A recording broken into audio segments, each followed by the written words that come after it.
Olá, mais um programa em pauta no ar. Seja muito bem-vindo nesta tarde aqui com a gente. E hoje recebemos o vereador Luiz Carlos Rossini. Muito obrigada pela sua presença. É sempre uma alegria participar aqui do programa em pauta, Gabi. Bom, a gente começa então falando de um projeto que tramita aqui na Câmara que quer reordenar os fios dos postes na cidade, né? A gente teve recentemente aí a revitalização da Francisco Glicério e se você anda pelo centro dá para perceber como fica mais limpa a cidade, também evita uma série de acidentes quando tem tempestades, quando não existe aquele poste cheio de fio, com um gato, né, como popularmente o pessoal diz, quando essa fiação está organizada, né, vereador?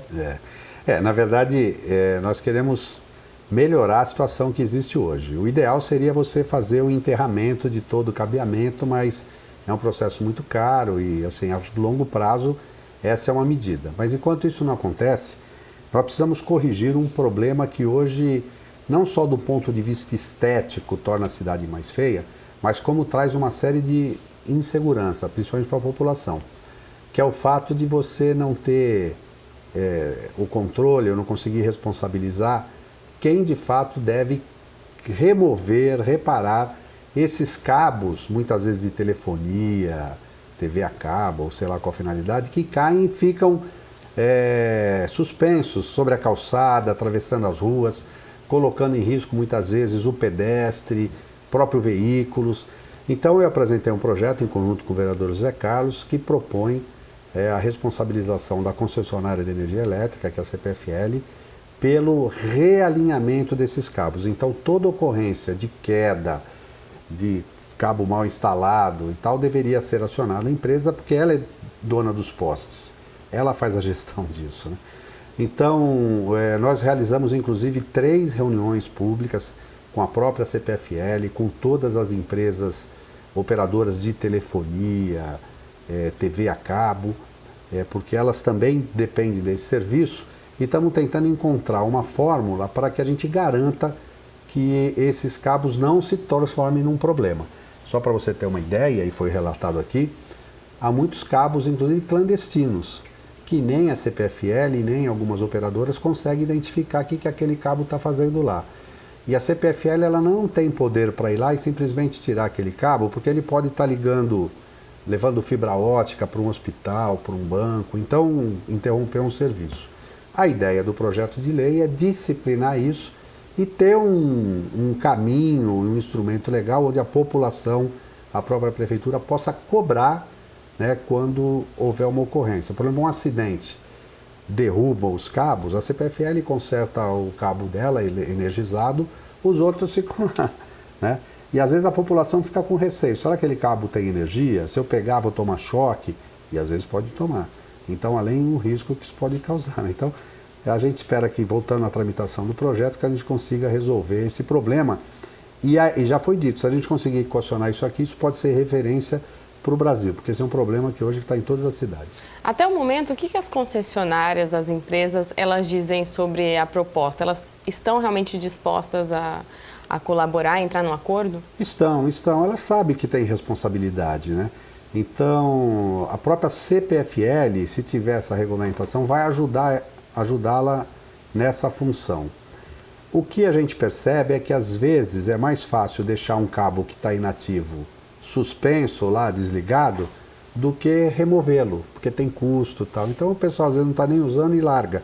Aí você fica aquela quantidade de cabos. Para a empresa é ruim, porque acaba tensionando os postes, colocando em risco de queda o próprio posteamento, né?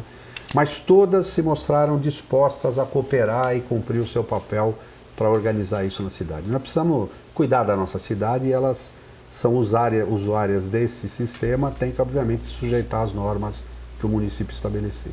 Agora, vereador, teve um pedido de vistas do senhor para esse projeto, né, para uma adequação. Existe uma data para ele voltar à pauta? Tem a possibilidade de pedir uma votação em regime de urgência? Não estamos pensando em regime de urgência, mas para a semana que vem, para o mês, agora início de outubro, ele deve estar voltando a tramitar em processo caminho normal. Bom, o vereador Luiz Carlos Rossini é presidente da Comissão do Meio Ambiente aqui na Câmara E é claro que tem muitas reuniões que tratam da bacia do PCJ, né? O Piracicaba, Capivari e Jundiaí, que cuidam do abastecimento de água, parte do abastecimento de água da nossa cidade e da nossa região. E constantemente, como eu disse, a Comissão do Meio Ambiente, também por meio do mandato, né, o consórcio vem aqui sempre debater a situação hídrica. Hoje, como está a situação da bacia, já que a gente tem uma lembrança aí recente de uma crise hídrica que causou problema para a população, né, vereador? O que nós conseguimos, a partir de algumas ações que nós fizemos, que nós tivemos a iniciativa, inclusive, do mandato e representando a Câmara no consórcio PCJ, quando nós organizamos o ato Salve o Campo Tareira, né, fizemos um ato lá em Piracaia, aquilo chamou atenção, deu visibilidade, inclusive alertou o governo pela situação que se encontrava o sistema Cantareira. Hoje, todos os municípios das bacias do PCJ são dependentes do sistema Cantareira. Então a gente precisa fazer com que a operação, a gestão daquele sistema seja feita de maneira a garantir segurança hídrica também para os nossos municípios. Participamos de todos os debates e na renovação da outorga do sistema Cantareira, a outorga, na verdade, é o documento que define como o gestor do sistema, o governo do estado, através da Sabesp, vai controlar a retirada de água do sistema para São Paulo, para a capital e Grande São Paulo, e quanto que vai disponibilizar dessa água para os municípios ajusantes aqui do PCJ. E nós conseguimos garantir a vazão mínima de 10 metros cúbicos por segundo, que dobrou em relação à outorga anterior, que era de 5 metros cúbicos por segundo.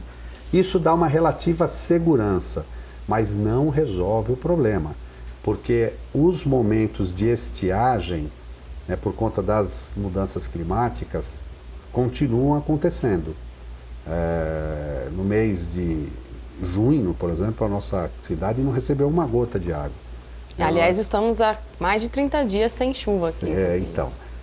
E isso faz com que o rio, o nível do rio, da onde a gente retira água, os municípios retiram água, acaba diminuindo, né?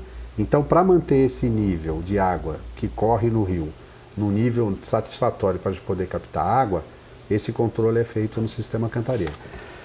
Mas, além da gestão do Cantareira, a renovação da outorga, uma outra conquista, que foi pressão aqui dos municípios do PCJ, foi que o governo do estado iniciasse o processo de construção de 2 novas barragens, né, nos municípios de Amparo e Pedreira. É você ter outras represas para armazenar água no período de chuva, porque quando chove, chove muito, e quando não chove nada, né? Então, no período de chuva, é o momento de você represar a água para utilizar durante a seca, né? Então, ainda vivemos um pouco essa instabilidade, mas caminhamos para a segurança plena para daqui a uns 3 anos. E o nosso papel na Câmara e no consórcio é fazer a fiscalização, inclusive se os municípios estão fazendo a sua parte. Os municípios têm que cuidar, tratar o seu esgoto, têm que cuidar dos seus mananciais, têm que estimular o plantio de árvores, né, a produção, preservar as nascentes. Então, todo mundo tem que fazer a lição de casa e o consórcio PCJ tem sido um estimulador dessas práticas, né? E, graças a Deus, Campinas tem dado o exemplo, né? Olha, para o pessoal de casa ter uma ideia de estiagem, né? Entre os meses de junho e setembro aqui em Campinas, neste ano, o CEPAGRE registrou o menor volume de chuvas desde que ele começou a quantificar essas chuvas aqui em Campinas, desde 1988, portanto. Olha só, 61 milímetros foi o registro de junho até setembro. A média aceitável, né, é de 130 milímetros até 250 milímetros. Isso para a gente ter uma ideia da preocupação que esse tema precisa ter, né, na sociedade, a discussão que a gente precisa ter. Esse tempo seco também, vereador, é outra preocupação, porque aqui na nossa região nós temos bastante áreas de proteção ambiental e também queimadas. Sim. Nessa época, né? Inclusive, recentemente você fez uma primeira parte com um balanço com a Defesa Civil para trazer esses dados aqui para Campinas. É uma situação preocupante ainda para o município, claro. Não existe política para controle disso, é uma questão mais de conscientização da população mesmo. Existe a legislação que proíbe a queimada, você não pode, inclusive, colocar fogo no lixo numa mata, né? Isso é proibido, isso é até passível de punição. Mas o que falta é a conscientização das pessoas mesmo. Então, grande parte das queimadas, elas são provocadas pelo cidadão, pelo indivíduo. E não sabe o problema que isso gera. Porque uma queimada num tempo seco, às vezes ela foge ao controle, além dela piorar a qualidade do ar, que agrava muitas vezes doenças respiratórias, que nessa época de seca, de ar rarefeito, de baixa umidade relativa do ar, quem sofre de bronquite, asma, tem doenças respiratórias, sofre demais. E se você ainda coloca na atmosfera a poluição das queimadas, isso pode levar até à morte de pessoas de idade ou crianças com problema respiratório. Além disso, pode provocar incêndio em propriedades, ter outros danos, né? Então a preocupação com relação à queimada, as queimadas, ela está na pauta. A Defesa Civil tem um conjunto de ações e medidas de prevenção e controle, mas foi dito pelo Sidney Furtado, o diretor da Defesa Civil, que é fundamental que você eduque a população, né? Que as pessoas tenham consciência de que a gente não pode, desde quem está andando numa estrada, às vezes um fumante, jogar uma bituca de cigarro, que já é um problema só de jogar uma bituca de cigarro, né? Isso pode ser fator que pode provocar uma queimada. E mais uma prática muito comum é quando as pessoas até folha, varre, coloca no terreno, bota fogo, né? E isso pode gerar uma consequência sem controle. Então, a gente tem que estar atento para isso. A nossa Comissão de Meio Ambiente, trouxemos o Sidney para alertar sobre isso, trazer dados.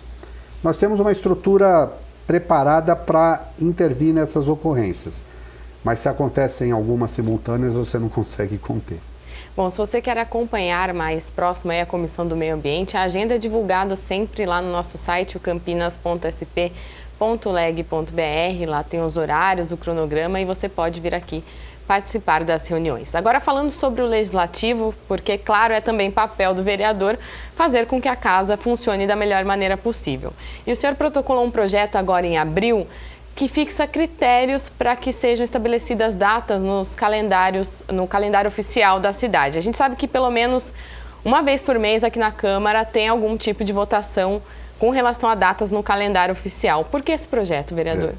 Primeiro, eu estou tentando trazer para o município um dispositivo que é uma lei federal hoje, né? Também para se instituir datas comemorativas em nível federal, uma exigência colocada é que você tenha pelo menos um debate público. Uma data comemorativa para estar oficializada, ela tem que ter justificativa da sua importância, necessidade para a sociedade, né? Porque quando você cria uma data comemorativa, muitas vezes é para você debater determinado tema, refletir sobre determinado assunto, dar divulgação sobre alguma ação que as pessoas têm que tomar consciência. Mas a gente vê uma profusão de iniciativas de datas comemorativas, muitas vezes que aparentemente não têm ou não cumprem esse papel. Então a proposta é que, no caso de Campinas, para que um vereador ou a Câmara possa aprovar a criação de alguma data comemorativa, que ela seja precedida de uma audiência pública onde a sociedade, as instituições, universidades possam vir e comprovar a necessidade de você marcar com um dia, uma semana, um mês, aquele tema, né? E qual o benefício que se espera que isso possa trazer para a própria sociedade. É um processo de aprimoramento, né, da ação legislativa, fazendo com que toda proposta seja efetivamente produtora de ganhos ou impacte positivamente a nossa sociedade. Bom, a comissão que cuida diretamente das datas comemorativas é a Comissão de Honrarias e o vereador professor Alberto, que é presidente dessa comissão, inclusive em entrevista aqui ao programa Em Pauta, já se posicionou favorável a esse projeto de autoria do senhor que deve vir para a votação em breve, né? Eu havia conversado com o professor Alberto, é uma pessoa muito sensível e entende também essa necessidade. Na verdade, é um projeto que visa aprimorar o processo legislativo, né? Fazer com que as propostas que saiam dessa casa reconhecidamente tenham significância e tenham um valor importante para a sociedade, que vão, como eu disse, causar impacto positivo. Essas datas, elas têm uma função, né? Porque você acaba centralizando num dia, numa semana, a discussão de determinado tema que às vezes passa ao largo, despercebido pelas pessoas, pela cidadania, e quando você chama atenção, aí todo mundo para prestar atenção nisso, incorpora, e isso pode, inclusive, melhorar, mudar comportamentos, né, para, enfim, tornar Campinas uma cidade cada vez melhor. Bom, nosso tempo chegou ao fim aqui. Muito obrigado pela sua presença, vereador. Eu é que agradeço mais uma vez poder prestar contas do mandato aqui no programa Câmara em Pauta, bem conduzido pela Gabi. Obrigada. Lembrando que o programa Em Pauta é exibido de segunda a sexta-feira, ao 12h45 e também às 5h45 da tarde. A gente fica por aqui, até a próxima.